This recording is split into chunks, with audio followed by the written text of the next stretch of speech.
Bonjour tout le monde, j'espère que vous allez bien. Aujourd'hui, j'aimerais vous parler des addictions. Non pas, comme je l'ai dit, comme la conséquence du mal-être dû à la relation toxique, ça on en a déjà parlé dans d'autres vidéos, mais sur la relation toxique elle-même comme étant une addiction.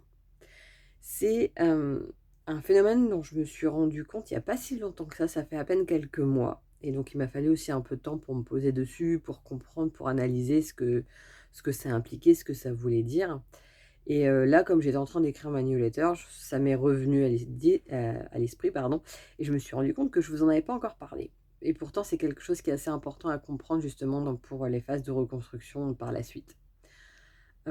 La première fois que j'ai entendu, addiction aux relations toxiques, ça m'a, choquée, de me dire, parce que, bah, j'ai pu déjà en parler, dans d'autres choses. Je suis quand même, une ancienne obèse, donc il y avait de l'addiction à la nourriture et plus particulièrement au sucre. Donc il y a ça que j'ai en lutte depuis, on va dire 25 ans, qui revient dans ma vie, par bout et que j'essaie aussi d'avancer sur ce point-là. Et là de me dire: «Non mais attends, mais, encore l'addiction qui est encore là, ça aussi pour ça», et cetera, ça m'a un peu, perturbée. Mais c'est ce qui permet après d'aller plus loin en se comprenant, en comprenant certaines choses sur son mode de fonctionnement. C'est là, bah, que j'ai pu aussi changer certains modes de fonctionnement pour pouvoir, arriver à sortir de ce côté addictif que je peux avoir, envers des choses qui ne sont pas bonnes pour moi. Et pour revenir justement sur l'addiction dans les relations toxiques, il est important de comprendre comment fonctionne déjà une addiction. Pour tous ceux qui ont déjà, qui fument et qui ont eu peut-être des problèmes avec de l'alcool, avec le jeu, avec, le sucre, la nourriture de manière générale, enfin, il en existe de toutes sortes des addictions et vous pouvez savoir comme c'est compliqué d'en sortir. Eh bien, l'addiction aux relations toxiques, c'est basé sur le même principe. En fait, au tout début de la relation, je vous en ai déjà parlé, on passe par une phase de lune de miel. Donc là, les hormones du bien-être, dans la tête sont au maximum. C'est-à-dire qu'on voit et la personne vient, que ce soit d'un point de vue professionnel, personnel, hein, ou familial, qu'importe. D'un seul coup, elle est dans notre vie, mais elle est surprésente, c'est-à-dire qu'elle est tout le temps là. Elle est en mode, de nous faire donner l'impression que nous sommes formidables, que ce qu'on vit c'est merveilleux, de faire plein de beaux projets, hein, tout ce qui nourrit maximum, comme je le disais, les hormones du bien-être. Donc on vit là, tout va bien. Et puis après, pas encore dans la phase de destruction, mais dans la phase intermédiaire, là, forcément, il va y avoir des tests, justement, savoir si l'emprise est là. Il va avoir, du recul, il va avoir des projets qui finalement n'aboutissent pas ou pas totalement, mais qui sont reportés pour plus tard, parce que là, il faut qu'on avance là-ci ou et cetera, et cetera, et cetera. Et en fait, c'est ça qui va aussi nourrir l'addiction. Il y a une étude, qui est assez intéressante, donc qui est faite sur les rats, qui a été de dire quand le rat appuie sur un levier, il y a de la nourriture qui tombe. Ils ont testé, donc parfois quand la nourriture est systématique. Là, les rats vont, y aller quand ils ont faim. Et ils ont testé quand ils mettaient la récompense, donc la nourriture, de manière aléatoire, en pensant que les rats, finalement, allaient arrêter d'appuyer sur le levier quand ils le font et qu'à plusieurs reprises, il y a rien qui vient. Et en fait, c'est tout le contraire qui s'est passé. C'est, les rats se sont acharnés sur le levier, comme c'est de manière aléatoire, et ben ils l'ont fait non-stop et c'est devenu une obsession.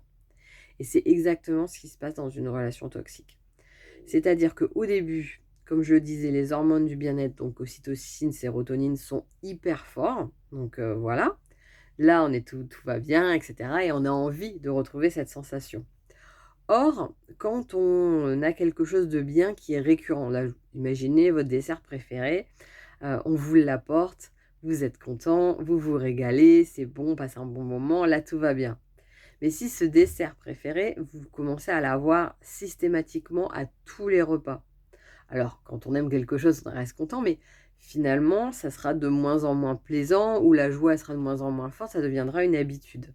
Donc, ça restera satisfaisant, mais beaucoup moins fort en termes de libération d'hormones, justement, du plaisir. Que quand on est, dans la relation toxique et comme je le disais, il y a des phases d'éloignement, qu'il y a des projets qui ne vont pas jusqu'au bout et que de ce fait-là, l'addiction, elle n'est pas nourrie. Le plaisir, il n'est pas continu. Et là, on va se raccrocher à tous ces bons moments quand ils vont revenir et ça va devenir excessif ces bons moments et c'est là que l'obsession va, devenir beaucoup plus forte. En ne pensant qu'à ça, en mettant toute son énergie dans la relation, en essayant de satisfaire la personne, de se suradapter à elle pour qu'elle soit contente et qu'elle offre ces bons moments. Et c'est là qu'il va y avoir une dérive sur le fait que on se perde, qu'on va commencer à douter de soi, qu'on va perdre des choses qui sont essentielles pour nous, qui nous nourrissent, pour s'adapter à la personne, etc., etc. Et là, après, on rentre dans le cercle infernal. J'en ai déjà parlé dans d'autres vidéos. Mais en attendant, c'est les hormones qui vont aussi prendre le dessus dans cette relation pour certaines choses. Et même si il y a des moments qui sont extrêmement douloureux, ça va passer au second plan face aux moments qui sont très forts en plaisir, donc lors de moments de récompense, où les gens, où l'autre va nous dire qu'il est satisfait, ou on va repartir dans des projets, ou ce genre de choses qui va nourrir la relation. Et c'est pour ça que ça dure aussi longtemps. C'est aussi pour ça que c'est si compliqué d'en sortir. C'est aussi pour ça que ça peut être compliqué de revivre une autre relation. Comme j'ai fait des vidéos précédentes, ça peut sembler ou fade, une autre relation face à la force qu'il y a eu avec celle-là dans la première phase de lune de miel, ce moment de plaisir. Ou au contraire, ça peut faire peur de revivre ça parce qu'en fait, une rencontre, on va dire une rencontre amoureuse, peut commencer sur les mêmes bases. C'est-à-dire qu'on rencontre quelqu'un, ça se passe bien, le feeling passe, on passe peut-être des heures même à échanger. Quand on se voit, tout va bien et on est nourri là-dessus. Et dès que la personne, on doit s'éloigner parce qu'on doit bosser, parce que ci, parce que ça, on est déçu, on a envie de revoir la personne le plus vite possible, etc., etc.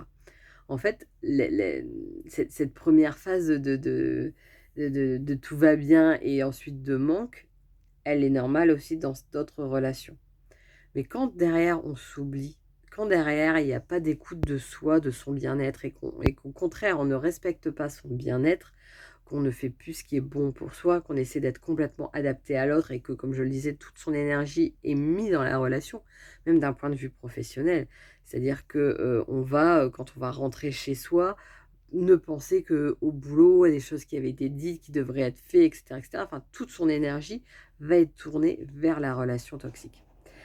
Et donc, c'est important de comprendre ça pour comprendre aussi comment il peut être facile au début pour l'autre de nous récupérer. Parce qu'il y a justement une phase de sevrage à passer et que même cette phase-là, qui peut être longue, après, quand il va essayer ces phases, moi j'appelle ça d'amorçage, de récupération, où il peut être facile de retomber là-dedans parce qu'il y a des hormones qui vont se rappeler les bons moments.